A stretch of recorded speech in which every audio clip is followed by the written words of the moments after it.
दर्शक बंधु एबे आंचलिक पाणीपाग केन्द्र सूचना मिली जहाँकि 7 जुलाई रे आसुची आउ एक लघुचाप प्रबल वर्षा नहीं अलर्ट कौन आसी अपडेट आज भिडियो जनइबी ता पूर्व भिडियो संपूर्ण देखंतु एवं भिडियो गोटे लाइक कर चैनल टी सब्सक्राइब कर दियंतु एवं पाखर थिबा बेल आइकन को दबाई ऑल नोटिफिकेशन उपरे ऑन करी रखंतु जहाँ द्वारा आपण चैनल प्रत्येक लेटेस्ट वीडियो सर्वप्रथम देखि परिबे। आसंता जुलाई 7 तारिख रे बंगोपसागर रे एक लघुचाप सृष्टि होबार संभावना थिबा नै पाणीपाग विभाग पूर्वानुमान करिछि। यार प्रभाव रे दक्षिण ओडिशा रे प्रबल वर्षा हेबार संभावना रही। आंध्र प्रदेश रे प्रबल वर्षा होई पारे। तेबे जुलाई 17 तारिख पर्यंत राज्य रे नियंटिया वर्षा हेबो।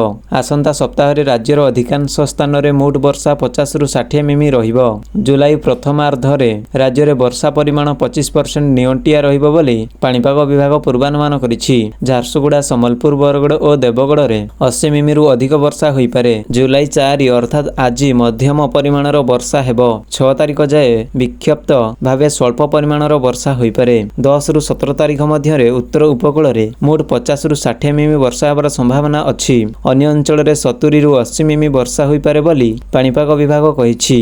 जुलाई प्रथम और द्वितीय सप्ताह रे नियंटिया वर्षा स्वर्ते चाष काम रे कोनोसी समस्या हेबनी कारण मझिरे मझिरे वर्षा हेबो बोली पाणीपाग विभाग कहिछि।